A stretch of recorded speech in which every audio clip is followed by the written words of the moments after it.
শুরু হলো সব খবর। যমুনা টেলিভিশনের নিয়মিত আয়োজন আপনাদের সবাইকে স্বাগত জানাচ্ছি আমি ছোয়া খন্দকার। রমজানের আগে নির্বাচন করার সিদ্ধান্তে জনগণের প্রত্যাশা পূরণ হয়েছে। লন্ডন থেকে ঢাকায় ফিরে বললেন বিএনপি স্থায়ী কমিটির সদস্য আমির খসরু মাহমুদ চৌধুরী। স্থায়ী কমিটির আরেক সদস্য সালাউদ্দিন আহমদ সরকারকে লন্ডন বৈঠকে নেওয়ার সিদ্ধান্ত যথাযথ প্রক্রিয়ায় নির্বাচন কমিশনকে জানানোর পরামর্শ দিয়েছেন। এছাড়া দলটির মহাসচিব মির্জা ফখরুল ইসলাম আলমগীরের নেতৃত্বে যুক্তরাজ্যের হাই কমিশনার সারা কুকের সঙ্গে বৈঠক করেছে বিএনপির একটি প্রতিনিধি দল। প্রধান উপদেষ্টার সাথে তারেক রহমানের বৈঠক শুরুর কয়েক ঘণ্টা আগে লন্ডনে যান বিএনপি নেতা আমির খসরু মাহমুদ চৌধুরী। 6 দিনে সেই সফর শেষে সোমবার ঢাকায় ফিরেন তিনি। সাংবাদিকদের প্রশ্নের জবাবে আমির খসরু জানান, লন্ডন বৈঠক সফল, সংস্কার প্রশ্নে ঐক্যমত হলে 1 মাসের বেশি সময় লাগবে না। জনগণের নির্বাচনের যে প্রত্যাশা ছিল সেটা পূরণ হয়েছে আমি মনে করি।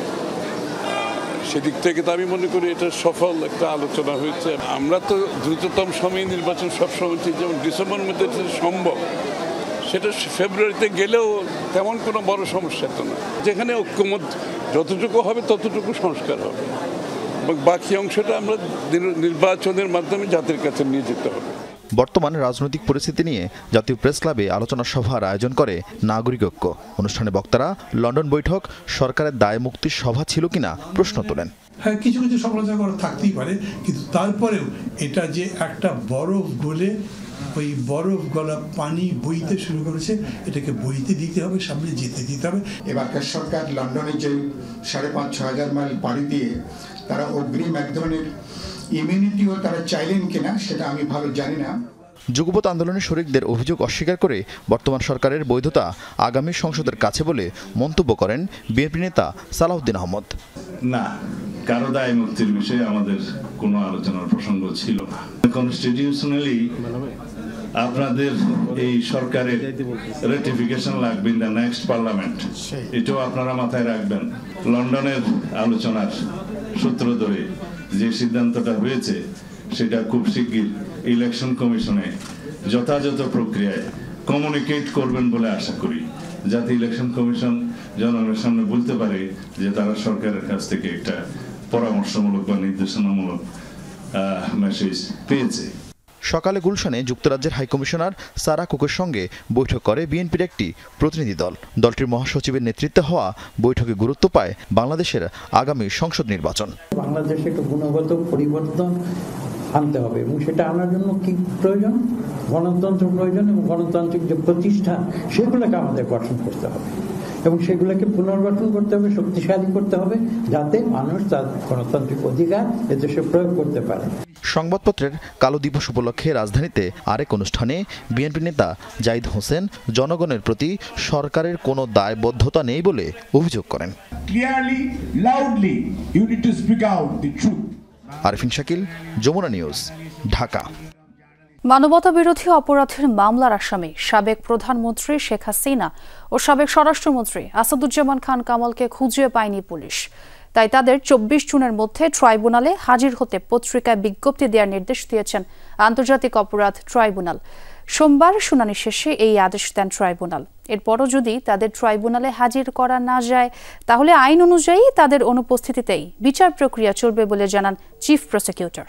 1-2 নন, 1400-রও বেশি মানুষ হত্যার আসামি সাবেক প্রধানমন্ত্রী শেখ হাসিনা। জুলাই অভ্যুত্থানে মানবতা বিরোধী অপরাধ মামলার মূল আসামি তিনি। 5 আগস্ট ভারতে পালিয়ে যাওয়ার পর আন্তর্জাতিক অপরাধ ট্রাইব্যুনালে তার বিচার প্রক্রিয়া শুরু হয়। গত 1 জুন শেখ হাসিনা, আসাদুজ্জামান খান কামাল, চৌধুরী আব্দুল্লাল মামুনের বিরুদ্ধে আন্তর্জাতিক অপরাধ ট্রাইব্যুনালে তদন্ত প্রতিবেদন দাখিল করা হয়। অভিযোগ আমলে নিয়ে পরবর্তী শুনানির জন্য 16 জানুয়ারি দিন ধার্য করেছিলেন ট্রাইব্যুনাল। পাশাপাশি নির্দেশ দেওয়া হয় 3 জনকে ট্রাইব্যুনালে হাজির করার।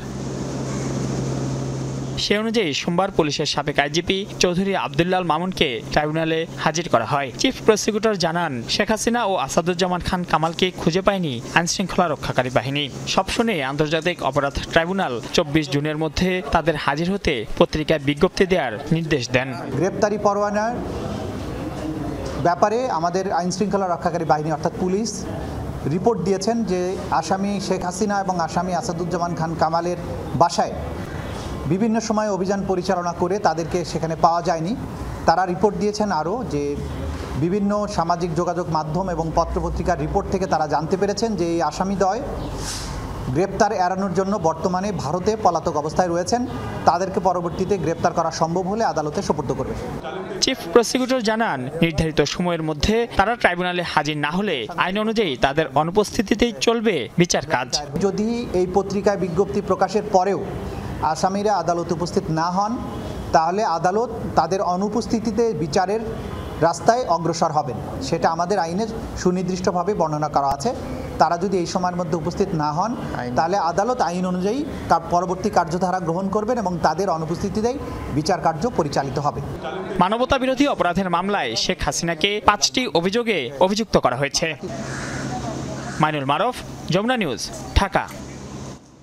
টিউলিপ সিদ্দিক ব্রিটিশ এমপি হিসেবে নয়, বাংলাদেশি নাগরিকত্বের আড়ালে দুর্নীতির আশ্রয় নিয়েছেন। সাবেক ভূমিমন্ত্রী সাইফুজ্জামানের জাভেদ সহ কয়েকজনের সম্পদ জব্দের চিঠি দিয়েছে দুদক। সংস্থাটির চেয়ারম্যানের দাবি, পাচারকারীদের সাথে সমঝোতা করে অর্থ ফেরানোর কোনো সুযোগ নেই। যুক্তরাজ্যের আদালত থেকে অনুমতি মিললে পাচার হওয়ার সম্পদ দেশে ফেরানো সম্ভব। আওয়ামী লীগ সরকারের ভূমিমন্ত্রী সাইফুজ্জামান চৌধুরী জাভেদের যুক্তরাজ্য সহ বিভিন্ন স্থানে প্রায় 600 বাড়ি ও ফ্ল্যাটের সন্ধান পায় দুদক। এর মধ্যে যুক্তরাজ্যের 343টি বাড়ি, যার বাজার মূল্য 1025 কোটি টাকা। এছাড়াও ব্যাংকে 35 কোটি টাকারও সন্ধান পায় সংস্থাটি। পট পরিবর্তনের পর এসব সম্পদ জব্দ করতে আদালতের মাধ্যমে আবেদন করে দুদক। সম্প্রতি যুক্তরাজ্যের যুক্তরাজ্য ন্যাশনাল ক্রাইমস এজেন্সি কিছু সম্পদ জব্দ করে। সংবাদ সম্মেলনে এসব তথ্য জানিয়ে দুদক চেয়ারম্যান বলেন, পাচার করা টাকায় সম্পদ গড়েছেন জাবেদের ভাই রনি সহ কয়েকজন। তাদের সম্পদ জব্দ করতে এবার চিঠি দিয়েছে দুদক। জাবেদ সাহেবের মোট 580টা বাড়ির আমরা সন্ধান পাই। এর মধ্যে 343টা বাড়ি, যার আনুমানিক মূল্য বাংলাদেশি মুদ্রায় বলা যায় প্রায় 1025 কোটি টাকা। এইটা আমাদের জন্য এনসিএ ফ্রিজ করেছে। সংবাদ সম্মেলনে ব্রিটিশ এমপি টিউলিপ প্রসঙ্গেও কথা বলেন আব্দুল মোমেন। বাংলাদেশি নাগরিকত্বের আড়ালে মৎস্য খামার, ট্যাক্স ফাইলে অস্বাভাবিক সম্পদের প্রমাণ পেয়েছে তারা। সেই দুর্নীতির দায় এড়াতে বারবার ব্রিটিশ নাগরিকত্বের পরিচয় ব্যবহার করছেন বলেও অভিযোগ দুদক চেয়ারম্যানের। তিনি যতই বলুন না কেন আমি ব্রিটিশ, আমরা যখন আমাদের কাগজপত্র দেখছি তাতে তো বাংলাদেশি মনে হচ্ছে।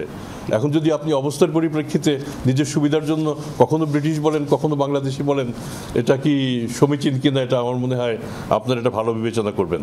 যুক্তরাজ্য বাংলাদেশের সাবেক হাইকমিশনার সাইদা মোনা তাসনিম ও তার স্বামীর বিরুদ্ধে 2000 কোটি টাকা পাচারের অভিযোগ অনুসন্ধান শুরু করেছে কমিশন।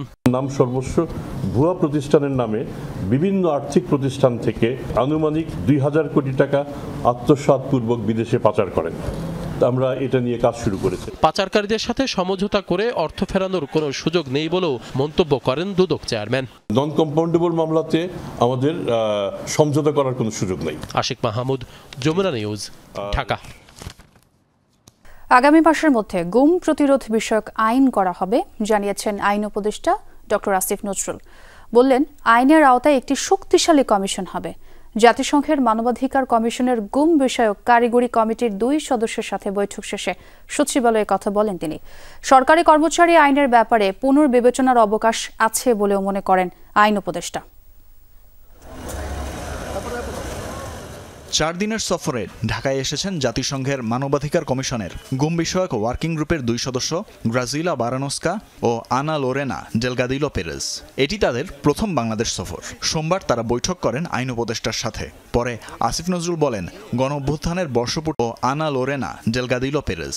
এটি তাদের প্রথম বাংলাদেশ সফর। সোমবার তারা বৈঠক করেন আইন উপদেষ্টার সাথে। পরে আসিফ নজরুল বলেন, গণঅভ্যুত্থানের বর্ষপূর্তির আগে সরকার গুম প্রতিরোধে আইন করতে চায়। আমাদের আগামী আশা করি আর কি আগামী 1 মাসের মধ্যে গুম বিষয়ক আইনটা এবং সিআরপিসির যে অ্যামেন্ডমেন্টটা সেটা হয়ে যাবে। লিগ্যাল এইডের যে অ্যামেন্ডমেন্টটা সেটা ইনশাআল্লাহ আগামী 2 সপ্তাহের মধ্যে হয়ে যাবে। আইন উপদেষ্টা জানান, জাতিসংঘের গুম বিষয়ক কমিটির ওয়ার্কিং গ্রুপ এর আগে দেশে আসতে চাইলেও আওয়ামী লীগ সরকার তা হতে দেয়নি। প্রথমবার দেশে এসেই গুম কমিশনের কিছু পদক্ষেপের প্রশংসা করেছেন ওয়ার্কিং গ্রুপের সদস্যরা। গুম প্রতিরোধ বিষয়ক আন্তর্জাতিক চুক্তি মেনে নিয়েছে বাংলাদেশ। ভুক্তভোগী পরিবারদের ডেথ সার্টিফিকেটের মতো মিসিং পারসন সার্টিফিকেট দেওয়ার ব্যাপারেও সরকার চিন্তা করছে। যারা হত্যাকাণ্ডের শিকার হয়েছেন, যাদের আপনার ডেড বডিরও কোনো খোঁজ পাওয়া যায়নি, এরকম আর অনেক মানুষ রয়ে গেছেন। তো ওইটার ব্যাপারে ওনারা বলেছেন, আমাদের যে ওয়ার্কিং গ্রুপের একজন সদস্য ছিলেন মেক্সিকোতে, উনি কাজ করেছেন এগুলি নিয়ে, উনি বলেছিলেন একটা কমিশন অন সার্চ, শুধু তারা সার্চ করবে, এই ধরনের একটা কমিশনের বিধান আমরা আইনের মধ্যে ঢুকাতে পারি কিনা আমরা বলেছি আমরা অবশ্যই সেটা বিবেচনা করব। এছাড়াও সরকারি কর্মচারী আইন নিয়েও কথা বলেন তিনি। সরকার কোনো অসৎ উদ্দেশ্যে আইনটা করে নাই। এখন অসৎ উদ্দেশ্যে আইন না করা হলেও কোনো আইনের মধ্যে এমন বিধান থাকতে পারে যেটা এই আইনের যারা সাবজেক্ট তাদের কাছে মনে হতে পারে যে তারা বিড়ম্বনা হয়রানির শিকার হতে পারে, সেটা আমরা স্বীকার করি যে এরকম সম্ভাবনা এই আইনের মধ্যে থাকতে পারে। এরপর জাতিসংঘের গুম বিষয়ক ওয়ার্কিং গ্রুপের 2 সদস্য যান আন্তর্জাতিক অপরাধ ট্রাইব্যুনালে। সেখানে তারা বৈঠক করেন রাষ্ট্রপক্ষের আইনজীবীদের সাথে। তানফির মৌসুম, যমুনা নিউজ, ঢাকা। সরকারি চাকরি অধ্যাদেশ বাতিলের দাবিতে সচিবালয়ে আবারও গণজমায়েত করেছে সচিবালয় কর্মকর্তা কর্মচারী ঐক্য ফোরাম। এ সময় গৃহায়ন মন্ত্রণালয়ের উপদেষ্টা বরাবর স্মারকলিপি দেয় সংগঠনটি। সকালে জনপ্রশাসন মন্ত্রণালয়ের সামনে বিক্ষোভ সমাবেশে বক্তারা অধ্যাদেশ বাতিলের দাবি জানান। এ ব্যাপারে সরকার দ্রুত সাড়া না দিলে বিভাগীয় পর্যায়ে সম্মেলন করে আন্দোলন সারা দেশে ছড়িয়ে দেয়া হবে বলেও সতর্ক করেন সচিবালয় কর্মকর্তা কর্মচারী ঐক্য ফোরামের নেতারা। তাদের দাবি, এবার শুধু সরকারি কর্মচারীরা না, বিভিন্ন ক্যাডার সার্ভিসের কর্মচারীরা আন্দোলনে নেমেছে। মঙ্গলবার সকাল 11টায় আবারও সচিবালয়ে বিক্ষোভ সমাবেশের কর্মসূচি ঘোষণা করেন তারা।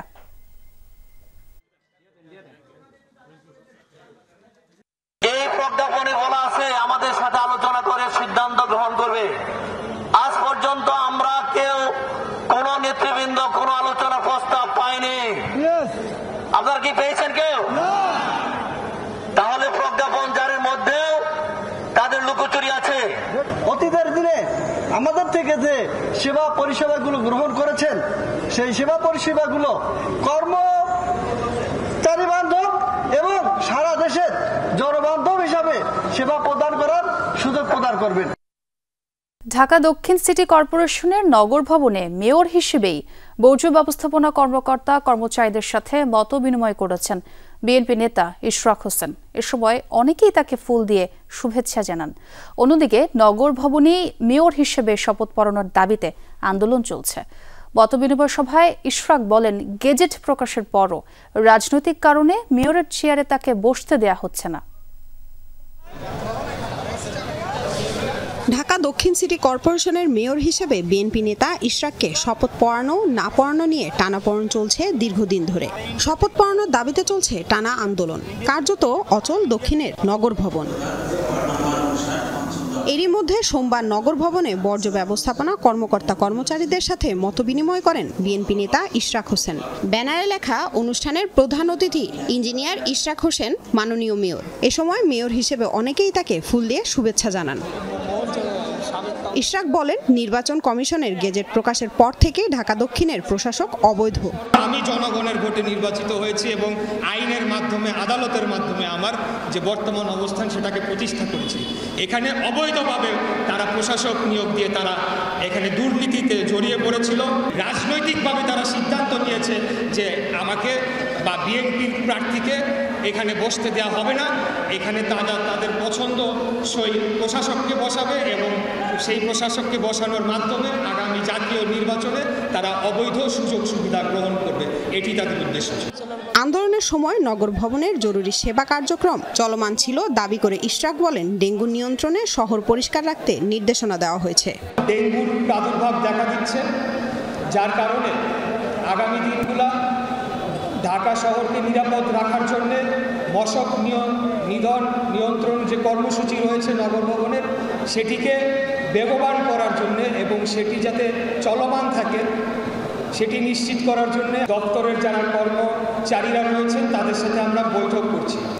আগামী 2 দিন মেয়র হিসেবে অন্যান্য কর্মকর্তা ও ওয়ার্ড সচিবদের সাথে মতবিনিময় করবেন ইশরাক। জন্ম নিবন্ধন, মৃত্যু সার্টিফিকেট, ওয়ারিশ সার্টিফিকেট, নাগরিক সার্টিফিকেট, এই আবেদনগুলো ওয়ার্ড কার্যালয়ে ওয়ার্ড সচিবদের মাধ্যমে জমা নেওয়া হবে এবং পরবর্তীতে সেগুলোকে প্রক্রিয়া করে তাদেরকে দেওয়া হবে।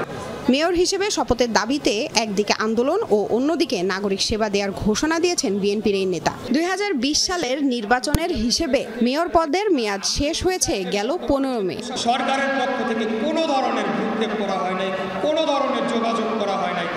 লামিয়া তিথি, যমুনা নিউজ, ঢাকা। ইরানের মুহুর্মুহু মিসাইল হামলায় অগ্নিগর্ভ ইসরায়েল। দফায় দফায় ব্যালিস্টিক ক্ষেপণাস্ত্রের আঘাতে নজিরবিহীন ধ্বংসযজ্ঞ দেখছে তেল আবিব, হাইফা সহ গুরুত্বপূর্ণ ইসরায়েলি শহরগুলো। এক রাতেই প্রাণ গেছে আরও 8 জনের। অপারেশন ট্রু প্রমিস 3 চালিয়ে যাওয়ার ঘোষণা দিয়েছে তেহরান। আগ্রাসন অব্যাহত রেখেছে ইসরায়েলও। তেল আবিবের হামলায় এই পর্যন্ত 224 জনের প্রাণহানি হয়েছে ইরানে। বৃষ্টির মতো মিসাইল ঝরছে ইসরায়েলের আকাশ থেকে। টানা তৃতীয় রাতের মতো ইরানি ক্ষেপণাস্ত্রের আঘাতে প্রকম্পিত মধ্য উত্তরসহ ইসরায়েলের বিভিন্ন অঞ্চল। তেহরানের নজিরবিহীন হামলায় ব্যাপক ধ্বংসযজ্ঞ দেখছে রাজধানী তেল আবিব, বন্দরনগরী হাইফা সহ বিভিন্ন শহর। রোববার রাত থেকে হামলার নতুন ওয়েভ শুরু করে ইরান। দফায় দফায় ইহুদি ভূখণ্ড লক্ষ্য করে ছুটতে থাকে ব্যালিস্টিক মিসাইল, যার বেশিরভাগই আঘাত হানে তেল আবিব, পেতা তিকবা সহ আশপাশের অঞ্চলে। মুহূর্তেই বিধ্বস্ত হয় বহু স্থাপনা, ধ্বংসস্তূপের নিচে চাপা পড়েন অনেকে। ইসরায়েলের সবচেয়ে গুরুত্বপূর্ণ হাইফা বন্দরেও আঘাত হানে তেহরানের ক্ষেপণাস্ত্র।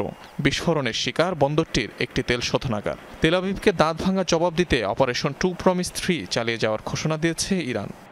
مرزی رو نمیشناسه هر کی رو دلش خواست কোথায় থামতে হবে ইসরায়েল সেটি ভুলে গেছে। এর কারণ যুক্তরাষ্ট্রের সমর্থন, কিন্তু ইরানের সেনাবাহিনী শক্তিশালী আইআরজিসি উপযুক্ত জবাব দিয়ে যাচ্ছে।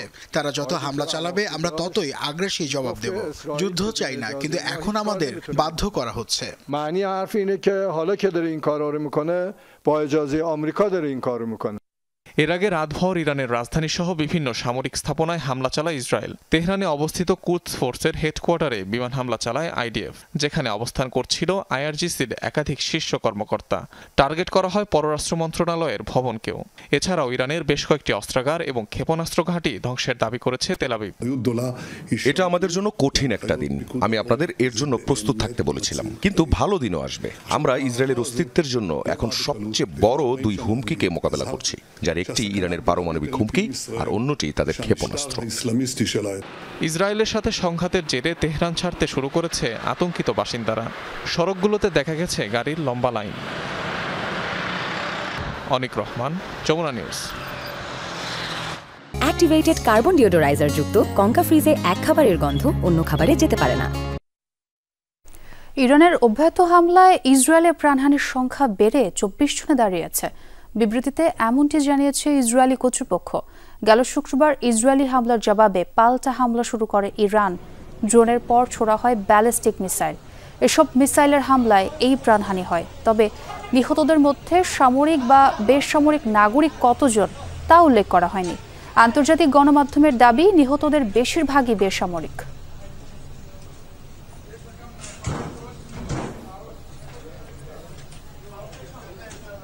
এদিকে ইরানের হামলার মাঝে এবার ইসরায়েল লক্ষ্য করে ব্যালিস্টিক ক্ষেপণাস্ত্র ছুড়ল ইয়েমেনের হুতি বিদ্রোহীরা। দক্ষিণ ইসরায়েল লক্ষ্য করে একটি মিসাইল ছড়ে গোষ্ঠীটি।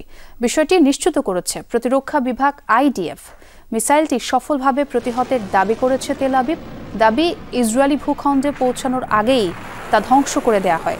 এ সময় সম্ভাব্য ক্ষেপণাস্ত্র হামলার কারণে সাইরেন বেজে ওঠে বীরশেবা, উত্তর নেঘেভ সহ বিভিন্ন স্থানে। নিরাপদ আশ্রয়ে অবস্থান নেন বাসিন্দারা।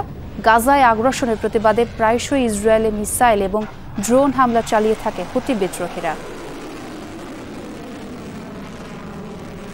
ইরান ও ইসরায়েলের মাঝে সমঝোতা সম্ভব বলে আশাবাদী মার্কিন প্রেসিডেন্ট ডোনাল্ড ট্রাম্প। সাংবাদিকদের প্রশ্নের জবাবে বলেন, দ্রুতই শান্তি আলোচনায় বসতে পারে 2 দেশ। আমার মনে হয় যুদ্ধবিরতি চুক্তি সম্ভব, এখনই সময়। কিন্তু কখনো কখনো ভালো কিছুর জন্য কঠিন সময়ের মধ্য দিয়ে যেতে হয়। আশা করি ভালো কিছুই হবে। সেই সময় বোধ করি চলে এসেছে। পারমাণবিক নিরস্ত্রীকরণ চুক্তি থেকে সরে যাওয়ার প্রস্তুতি নিচ্ছে ইরান। এরই মধ্যে সংক্রান্ত একটি আইন প্রণয়ন করছে দেশের পার্লামেন্ট, যা শিগগিরই উত্থাপন করা হবে সেখানে। ইসরায়েলের সাথে সংঘাতের মাঝেই এমন বিস্ফোরক তথ্যটি জানালেন পররাষ্ট্র মন্ত্রণালয়ের মুখপাত্র ইসমাইল বাকাই। সোমবার বিষয়টি সরকারিভাবে নিশ্চিত করে ইরান। তবে এনপিটি চুক্তি থেকে বেরিয়ে গেলেও গণবিধ্বংসী মারণাস্ত্রের বিরুদ্ধেই অবস্থান থাকবে তেহরানের বলে জানানো হয়। পারমাণবিক অস্ত্র বিস্তার রোধ এবং শান্তিপূর্ণ কর্মসূচি নিশ্চিতে 1968 সালে স্বাক্ষরিত হয় নন প্রলিফারেশন ট্রিটি এনপিটি, যা 1970 সালে কার্যকর হয়। বিচার ও মৌলিক সংস্কার ছাড়া জাতীয় নির্বাচন দেয়া হয় তাহলে প্রধান উপদেষ্টাকে ইতিহাসের শ্রেষ্ঠ গাদ্দার হিসেবে আখ্যা দেওয়া হবে বলে জানিয়েছেন ইনকিলাব মঞ্চের মুখপাত্র শরীফ ওসমান হাদি। দুপুরে ঢাকা বিশ্ববিদ্যালয়ের মধুর ক্যান্টিনে এক সংবাদ সম্মেলনে তিনি কথা বলেন। মুখপাত্র বলেন, সকল রাজনৈতিক দলের অংশগ্রহণে জুলাই সনদ ঘোষণা না হলে আগামী 25 জুন শাহবাগ থেকে মানিক মিয়া এভিনিউ পর্যন্ত লাল মার্চ কর্মসূচি পালন করা হবে। দাবি জানান 34 জুলাইকে জাতীয় মুক্তি দিবস ঘোষণার। এ সময় তিনি আরও বলেন, লন্ডনে বিএনপি ও সরকারের যে বৈঠকের পর দেশে নির্বাচনের হাওয়া বইতে শুরু করেছে, নির্বাচনের রোড ম্যাপের আগে বিচারের রোড ম্যাপ দিতে হবে। মৌলিক সংস্কার ও বিচারের আগে নির্বাচনের ট্রেন ছেড়ে দিলে তা জুলাই শহীদ ও তাদের পরিবারের সাথে প্রতারণার শামিল হবে বলেও অভিযোগ এই মুখপাত্রের। যদি মৌলিক সংস্কার না করে আপনি বিএনপির সাথে এই কথা বলে তাদের সাথে যোগ দিয়ে নির্বাচনকালীন দায়িত্ব পালন করেন, যেভাবে মাথার তাজ বানিয়ে রেখেছিলাম, আমরাই আপনাকে ইতিহাসের শ্রেষ্ঠতম গাদ্দার ঘোষণা করব, মনে রাখেন। 3 দফা জানাজা শেষে সর্বস্তরের মানুষের শ্রদ্ধায় সিক্ত হলেন মুক্তিযুদ্ধের অন্যতম সংগঠক ও গণফোরাম সভাপতি মোস্তফা মোহসেন মন্টু। জেলা প্রশাসনের পক্ষ থেকে দেয়া হয় গার্ড অফ অনার। কেন্দ্রীয় শহীদ মিনারে শেষবার তার প্রতি শ্রদ্ধা জানালেন দীর্ঘদিনের রাজনৈতিক সহকর্মী, বিভিন্ন দলের নেতাকর্মী ও স্বজনরা। রোববার বিকেলে শেষ নিঃশ্বাস ত্যাগ করেন 69-এর গণ অভ্যুত্থান থেকে 71-এর মহান মুক্তিযুদ্ধের অন্যতম সংগঠক, ঢাকা জেলা গেরিলা বাহিনীর প্রধান মোস্তফা মোহসিন মন্টু। রোববার রাতে ও সোমবার সকালে 2 দফা জানাজা শেষে তার তৃতীয় জানাজা হয় ঢাকা বিশ্ববিদ্যালয়ের কেন্দ্রীয় মসজিদে। পরে সর্বস্তরের শ্রদ্ধার জন্য তার মরদেহ নেওয়া হয় কেন্দ্রীয় শহীদ মিনারে। সেখানে জেলা প্রশাসনের পক্ষ থেকে গার্ড অব অনার দেওয়া হয় মুক্তিযুদ্ধের এই অন্যতম সংগঠককে।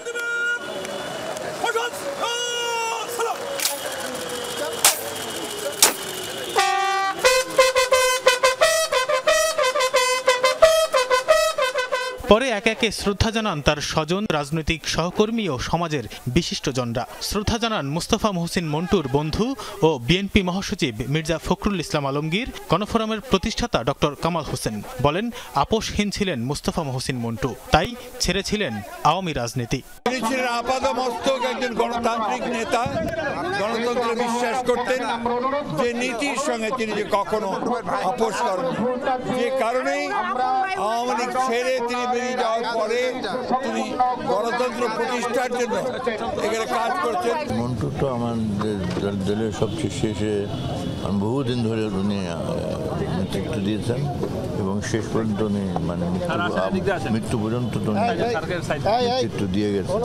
শ্রদ্ধা জানাতে আসেন বিভিন্ন রাজনৈতিক দলের শীর্ষ নেতারা। বলেন, মোস্তফা মোহসিন ছিলেন অনুকরণীয়, অনুসরণীয়। তরুণ বয়স থেকেই তিনি যখন ঢাকা বিশ্ববিদ্যালয়ে 60-এর দশকের শেষ দিকে উত্তাল ছাত্র আন্দোলন ছিল, সেই সময় ছাত্র আন্দোলনেও তার গুরুত্বপূর্ণ ভূমিকা ছিল। মন্টু ভাই ছিলেন বলা যায় যে একটা সাহসের প্রতীক।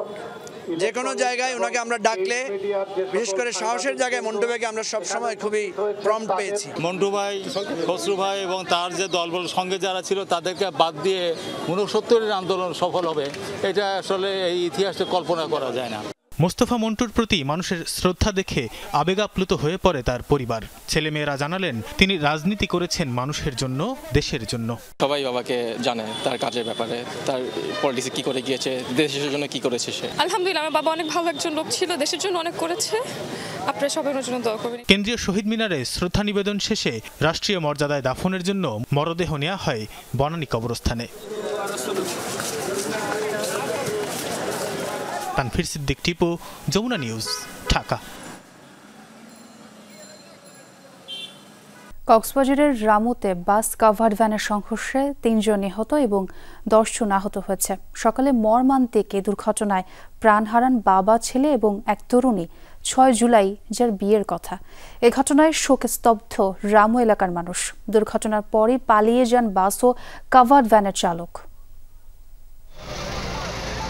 ঈদের ছুটি শেষে 9 বছর বয়সী ছেলে রিয়াদ হাসান নাহিদকে কক্সবাজার থেকে বাস যোগে চট্টগ্রামের মাদ্রাসায় পৌঁছে দিতে যাচ্ছিলেন কাপড় ব্যবসায়ী হাবিবুল্লাহ। কিন্তু পথেই নির্মম দুর্ঘটনায় বাবা ছেলের একসাথে মৃত্যুতে শোকের ছায়া নেমে এসেছে কক্সবাজার সদরের PM খালির দক্ষিণ পাতেলি এলাকায়। আমাদের সাথে ভালো মিশতো, কালকে আমার সাথে খেলছিল, ফুটবল খেলছিল, মার্বেল খেলছিল।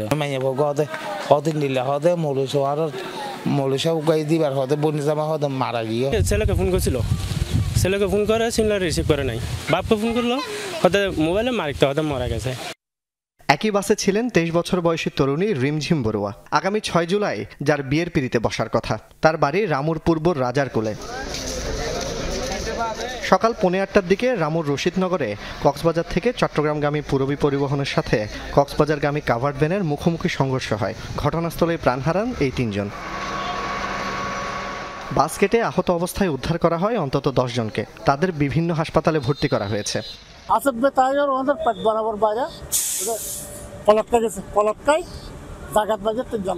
পূরবী এসে স্পিড ইয়ান কিন্তু বেশি স্পিড না, টার্নিং বুঝছে তো টার্নিং করো নিতে জোর করে গিয়ে। দুর্ঘটনার পর বাস ও কাভার্ড ভ্যান চালক পালিয়ে যায়। ঘটনাস্থলে গিয়ে গাড়ি দুটি জব্দ করেছে পুলিশ। ময়নাতদন্তের জন্য নিহতদের মরদেহ পাঠানো হয়েছে মর্গে। মুখোমুখি সংঘর্ষে 3 জন মারা যায় আর 8 জন গুরুতর আহত হয় এবং আমরা আহতকে মর্গে প্রেরণ করা হয়েছে, তাদেরকে আইনগত ব্যবস্থা প্রক্রিয়াধীন। জুবাইদ ইবনে শাহাদাত, যমুনা নিউজ। কোভিড নিয়ে আতঙ্কিত হবার মতো পরিস্থিতি এখনও তৈরি হয়নি বলে জানিয়েছেন প্রধান উপদেষ্টার বিশেষ সহকারী অধ্যাপক ডক্টর সাইদুর রহমান।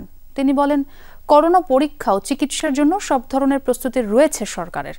সকালে রাজধানীর জাতীয় গ্যাস্ট্রো লিভার হাসপাতাল ও বক্ষব্যাধি হাসপাতাল পরিদর্শন শেষে এসব কথা জানান তিনি। বলেন, এরই মধ্যে করোনা রোগীদের চিকিৎসায় ঢাকা ও চট্টগ্রামে 2টি বিশেষায়িত হাসপাতাল প্রস্তুত করা হয়েছে। পরিস্থিতি খারাপের দিকে গেলে অন্যান্য হাসপাতালেও বিশেষ ইউনিট তৈরি করা হবে। এ সময় তিনি গ্যাস্ট্রো লিভার হাসপাতালের চিকিৎসা কার্যক্রমের প্রশংসা করেন। অন্যদিকে বক্ষব্যাধি হাসপাতালের অবকাঠামোগত উন্নয়ন প্রয়োজন বলে জানান তিনি। দেশের দক্ষিণাঞ্চলে বেড়ে যাওয়া ডেঙ্গু মোকাবেলায় গুরুত্বের সাথে কাজ করা হচ্ছে বলেও জানান প্রধান উপদেষ্টার বিশেষ সহকারী। ডেডিকেটেড হসপিটাল আছে ঢাকাতে, একখানা চট্টগ্রামে, এছাড়া বিভিন্ন হাসপাতালের মধ্যে ডেডিকেটেড কোভিড ইউনিট আছে। অতএব আমরা বলবো যে মোটা দাগে রোগ নির্ণয় এবং রোগ ব্যবস্থাপনার ক্ষেত্রে স্বাস্থ্য মন্ত্রণালয়ের যে বর্তমান প্রস্তুতি, এই দেশে এখন যে রোগীর চাপ এবং এইটা যে বিশ্বব্যাপী যে পরিস্থিতি, সেটার আলোকে আমরা এটা যথেষ্ট মনে করি।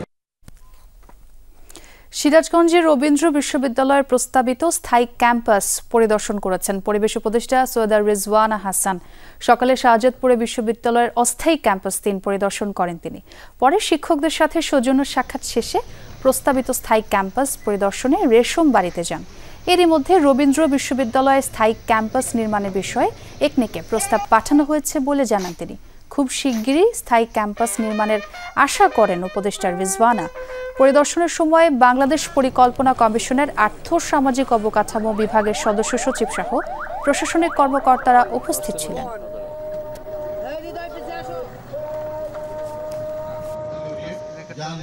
আপনাদের বিশ্ববিদ্যালয়ের একটা নিজস্ব ক্যাম্পাস লাগবে, এটার ব্যাপারে কারোরই কোনো দ্বিমত নেই। আমাদের শুধু এখানে এসে দেখা যে জায়গাটা আসলে কেমন, জায়গাটা কতটুকু উপযুক্ত। আর বরাদ্দ 500 কোটি বেশি না 500 কোটি কম, কাজ শুরু হলে আরো পাওয়া যাবে নাকি আরো পাওয়া যাবে না, আপনারা তো তার 500 কোটি পেলেন, আমরা অনেক বিশ্ববিদ্যালয় তারা কিছুই পাইনি এখন। মে মাসে কাস্টমসের কর্মকর্তা কর্মচারীদের কলম বিরতিতে চট্টগ্রাম বন্দরে জাহাজ জট তৈরি হয়েছিল। পরিস্থিতি স্বাভাবিক হওয়ার আগেই শুরু হয় ঈদুল আজহার লম্বা ছুটি। এ সময় বন্দর সচল থাকলেও ব্যবসায়ীদের পণ্য খালাস কমে যায়, বাড়ে আমদানি পণ্যবাহী কন্টেইনারের স্তূপ। এখন পরিস্থিতি উত্তরণে কাজ করছে বন্দর কর্তৃপক্ষ ও কাস্টমস হাউস। ধারণ ক্ষমতার 80% জায়গায় এখন কন্টেইনার রাখা হয়েছে। ঈদুল আজহার ছুটির সময় শুধু ঈদের দিন একপাল্লায় বন্দরের পরিচালন কার্যক্রম বন্ধ ছিল। বাকি সময় জাহাজ থেকে কন্টেইনার ওঠানো ও নামানোর কাজ হয়েছে। তবে সে সময় ব্যবসায়ীরা আমদানি হওয়া পণ্য খুব একটা খালাস করেননি, ফলে কন্টেইনার জমতে শুরু করে। ছুটি শেষে রোববার থেকে স্বাভাবিক গতিতে কাস্টমস সহ সরকারি বেসরকারি কার্যালয়ে কাজ চলছে। সংশ্লিষ্টরা বলছেন, কন্টেইনারের জট কমিয়ে আনতে আরও কয়েকদিন সময় লাগবে।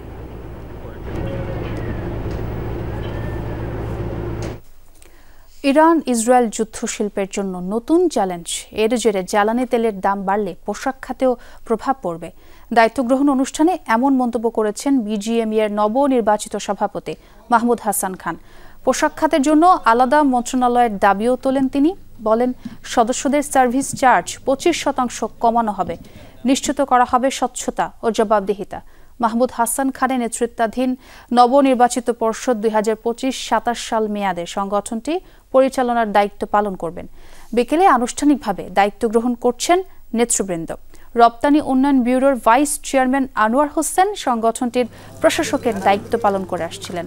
এর আগে শনিবার সংগঠনটির নতুন সভাপতি সহ 7 জন সহসভাপতি বিনা প্রতিদ্বন্দ্বিতায় নির্বাচিত হন। ৩১ মে অনুষ্ঠিত নির্বাচনে ভোটার ছিলেন ১,৮৬৪ জন। ভোট প্রদান করেন ৮৭.৮% সদস্য। নির্বাচিত হয় ৩৫ জন পরিচালক।